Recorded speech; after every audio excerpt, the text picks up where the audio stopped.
सभी भाइयों को मेरी तरफ से प्यार भरा और दिल से नमस्कार। और मैं लेके आ चुका हूं आपके सामने टॉप और बेहतर क्वेश्चन। आप सभी को पता है यूपी पुलिस के मेरे मित्र टॉप और बेहतर क्वेश्चन आपके सामने आ चुके हैं। तो एक बार इस वीडियो को लाइक और शेयर करेंगे और अंत में एक बार कमेंट करना कि ये क्लास आपको कैसी लगती है। अंत में एक बार पूरी देखने के बाद, क्योंकि जो क्वेश्चन आ रहे हैं वो सभी आपके पेपर में आपको देखने को मिलेंगे। तो पहला क्वेश्चन हम देखते हैं क्या कहता है। भारत से अंग्रेजों के कदम उखाड़ने के लिए रेड शर्ट्स आंदोलन किसने प्रारंभ किया था? यानी जो भारत में आपको पता है अंग्रेजों के कदम उठाने के लिए, यानी अंग्रेजों को यहां से भगाने के लिए। तो आप सभी यहां से क्या कहोगे? आप सभी कहोगे यहां से जो उत्तर होगा Khan Abdul Gaffar Khan. Option number C बिल्कुल सही रहेगा। इन्होंने कांग्रेस के सहयोग से ये किया था। आगे बढ़ो। जयप्रकाश नारायण ने अपनी जन सेवा के लिए रेमन यह अच्छी चीज़ है और यहाँ से क्वेश्चन बन सकता है पेपर के अंदर। मैंसे से अवार्ड कब प्राप्त किया था? अवार्ड के बारे में पूछ रहा है, तो आप सभी क्या कहोगे? तो मेरे स्टूडेंट आपका उत्तर क्या रहेगा यहाँ से? तो आप सभी कहने वाले हो कि 1965 ऑप्शन नंबर बी बिल्कुल सही होगा यहाँ पर। आगे बढ़ो। अगला क्वेश्चन। बिहार में गंगा नदी में मिलने वाली सोन नदी का उद्गम स्थान कौन सा है? यानी जो बिहार के अंदर गंगा में जो नदी मिलती है उसका नाम क्या है? सोन। तो यह कहाँ से निकलती है? तो आप सभी क्या कहोगे मेरे स्टूडेंट? अमरकंटक पहाड़। यानी ये कहाँ पर है? ये आपसे अगर पूछ ले तो ये मध्य प्रदेश में है।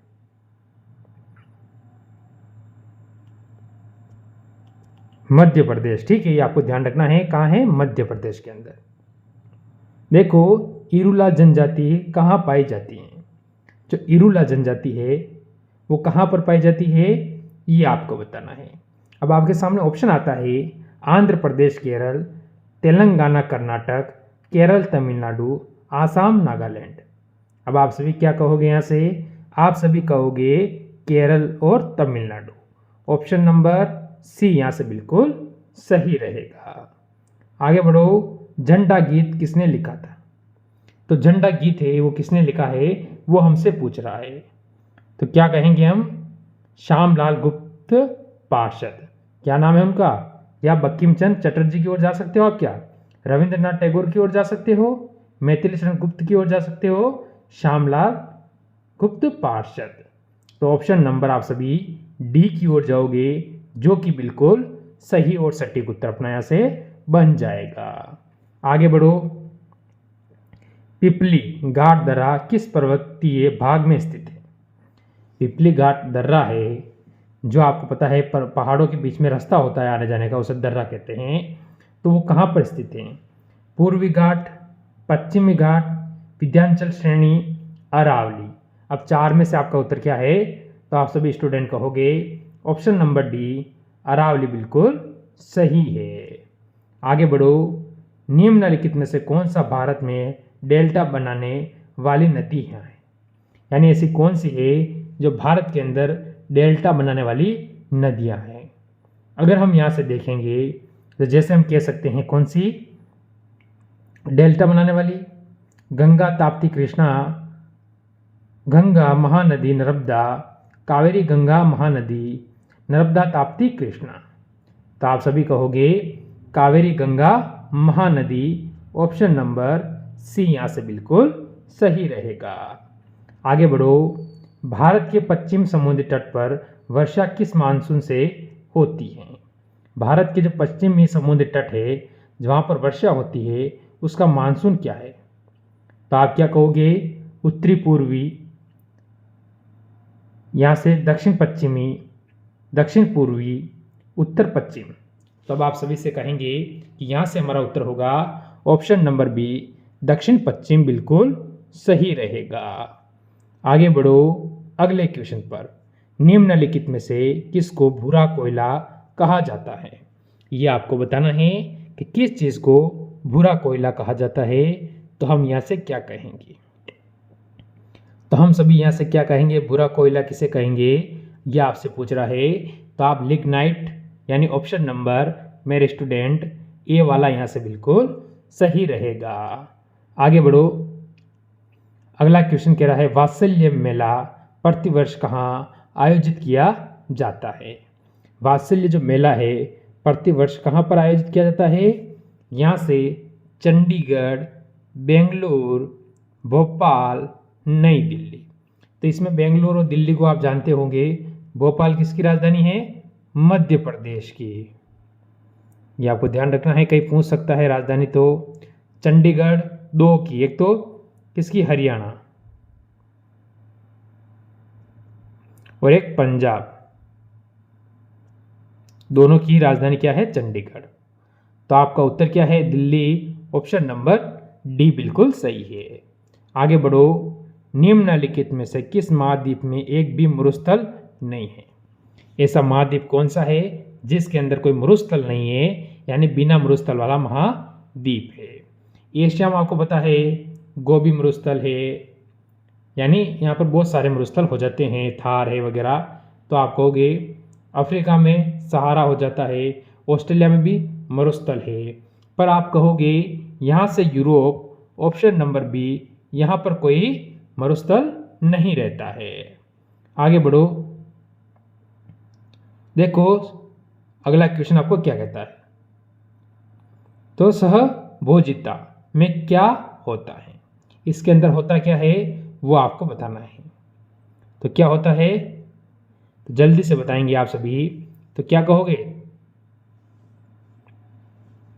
तो हम यहां से कहेंगे सजभोती लाभान्वित होता है, यानी ऑप्शन नंबर ए। इसका एक चीज़ है, जैसे कि मेरे को थोड़ा सा याद आ रहा है कि एक जाति से दूसरी जाति से लाभ लेने, दूसरी जाति पहली जाति से ना तो कोई लाभ ले और नहीं कोई हानि, ये ऐसा कुछ सिस्टम है इसमें। थोड़ा सा मेरे को याद था इसलिए मैंने जानकारी दी आपको। आगे बढ़ो। प्राथमिक उपभोक्ता का उदाहरण है। प्राथमिक उपभोक्ता के अंदर कौन सा आता है? पादव, शेर, मेंढक, हिरण। ये आपसे पूछ रहा है कि प्राथमिक उपभोक्ता के अंतर्गत क्या आता है। तो आप सभी कहोगे हिरण, ऑप्शन नंबर डी बिल्कुल सही है। आगे बढ़ो अगले क्वेश्चन पर। नींद का अध्ययन किसके अंतर्गत किया जाता है? जो आप नींद निकालते हो इसका अध्ययन किसके अंतर्गत होता है, ये हमें बताना है। तो क्या कहोगे? सभी स्टूडेंट कहेंगे हिप्पोलॉजी। यहाँ से अगर हम जाते हैं तो हम ऑप्शन नंबर डी यहाँ से बिल्कुल सही और सटीक उत्तर दे देंगे। आगे बढ़ो। चावल का प्राचीन नाम क्या था? तो चावल था उसका प्राचीन जो पहले वाला नाम था। चावल को अन्य किस नाम से जाना जाता था, या पूर्व जो नाम था, प्राचीन नाम था, वो आपसे पूछ रहा है। चावल को जैसे धान भी कहते हैं,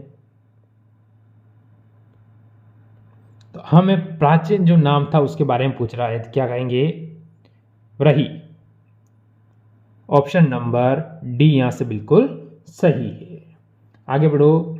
कितनी डिग्री अक्षांश को विषुवत रेखा कहा जाता है? जो कितनी डिग्री अक्षांश है उसको विषुवत रेखा कहा जाता है। तो आप सभी क्या कहोगे? विषुवत रेखा के बारे में पूछ रहा है आपसे। तो आप यहाँ से कह सकते हो 180 डिग्री, 0 डिग्री, 90 डिग्री, 60 डिग्री। विषुवत रेखा अगर आपसे पूछ रहा है तो आप कहोगे ऑप्शन नंबर बी, यहाँ से 0 डिग्री। ऑप्शन नंबर बी बिल्कुल सही है। आगे बढ़ो। सुनहरी क्रांति का संबंध किससे है? सुनहरी जो क्रांति है उसका संबंध किससे है? तो आप सभी क्या कहोगे? सुनहरी क्रांति। तो मेरे स्टूडेंट कहेंगे सभी किस? फलों के उत्पादन से। सुनहरी क्रांति का संबंध है फलों के उत्पादन से, यानी फलों के उत्पादन, ऑप्शन नंबर बी यहाँ से एकदम सही रहेगा। आगे बढ़ो। फिर एक और क्वेश्चन की ओर जो आपके सामने आ चुका है। त्योहारों का नगर के रूप में किसे जाना जाता है? त्योहारों का नगर, जहाँ पर त्योहार ही त्योहार मनाए जाते हैं, तो त्योहारों का जो नगर होता है वो किसके नाम से जाना जाता है? क्या कहोगे आप? मदुरई, काशी, हरिद्वार, वाराणसी। यहाँ से बताएंगे मेरे सारे स्टूडेंट कि आपका उत्तर क्या रहेगा। जल्दी से बता दो।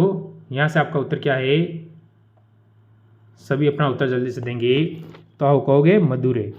ऑप्शन नंबर ए बिल्कुल सही है। बताओ जल्दी से क्या आपका उत्तर है यहाँ पर, कोई दे पा रहा है यहाँ पर उत्तर कि नहीं दे पा रहा है? चलो ठीक है, हो गया। आगे बढ़ो अगले क्वेश्चन पर। क्या कह रहा है क्वेश्चन देखो, उत्तर पश्चिमी रेलवे का मुख्यालय कहाँ पर है? उत्तर पश्चिमी रेलवे का जो मुख्यालय है वो कहाँ पर है, ये आपसे पूछ रहा है। तो बताओ आप सभी का उत्तर क्या रहेगा। उत्तर पश्चिम में क्या पूछा है, पश्चिमी रेलवे का जो मुख्यालय है सभी स्टूडेंट को पता है कि जयपुर, जो कि किसकी राजधानी है, राजस्थान की। किसकी राजधानी है, राजस्थान की राजधानी है। देखो 20 नंबर क्वेश्चन का उत्तर, पौधे और जंतुओं में पाए जाने वाले विशिष्ट लक्षण जो उन्हें आवास विशेष में रहने योग्य बनाते हैं वो क्या कहलाते हैं? वो कहलाते क्या है वो हमें बताना है। तो हम सभी कहेंगे अनुकूलन। अनुकूलन का मतलब होगा मेरे मित्र ऑप्शन नंबर सी हमारा बिल्कुल सही रहेगा। आगे बढ़ो, मृदा, जल और वायु किस आवास के घटक हैं? मृदा, जल और वायु किस आवास के घटक है, ये आपसे पूछ रहा। तो आप सभी क्या कहोगे, मृदा, जल, वायु के बारे में आपसे पूछ रहा है। बताओ सभी का उत्तर क्या आ रहा है। तो अजैव, अजैव यानी ऑप्शन नंबर यहाँ से जो बी है वो बिल्कुल आपका सही है। बढ़ो अगले क्वेश्चन पर, निम्नलिखित में से कौन सा परितंत्रीय तंत्र पृथ्वी के सर्वाधिक क्षेत्र पर फैला हुआ है?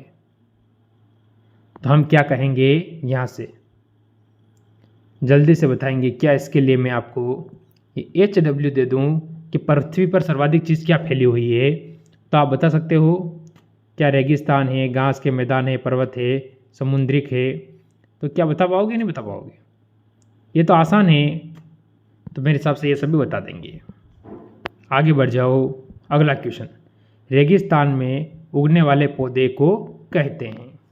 जो रेगिस्तान में उगता है उस पौधे को क्या कहते हैं वो आपको बताना है। तो क्या कहेंगे, आपका उत्तर क्या है जल्दी से बताएंगे कि रेगिस्तान में उगने वाले पौधे को हम क्या कहेंगे। तो हम कहेंगे जीरोफाइट्स। ऑप्शन नंबर बी यहाँ से बिल्कुल सही रहेगा। आगे बढ़ जाओ, लवणीय मृदा में उगने वाले पौधे को कहते हैं।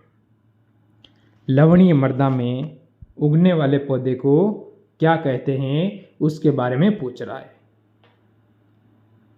तो हम क्या कहेंगे यहाँ से, हेलोफाइट्स। ऑप्शन नंबर यहाँ पर भी सी बिल्कुल सही रहेगा। चलो आज का लास्ट और 25वां क्वेश्चन, इसका उत्तर देंगे। निम्न में से कौन सा परितंत्र प्राकृतिक है? इनमें से ऐसा कौन सा परितंत्र है जो प्राकृतिक है उसके बारे में आपको बताना है। तो क्या कहेंगे मेरे सारे स्टूडेंट, सभी कहेंगे सर ऑप्शन नंबर सी घास। तो आप सभी कमेंट करेंगे। ये थे आज के टॉप क्वेश्चन। ज़रूर कमेंट करना कितने क्वेश्चन आपको सही लगे हैं और कैसी लगी क्लास। अच्छी लगी हो तो इसे लाइक शेयर करें, कमेंट करना। मिलते हैं कल एक और नई क्लास के साथ। सभी को जय हिंद, जय भारत।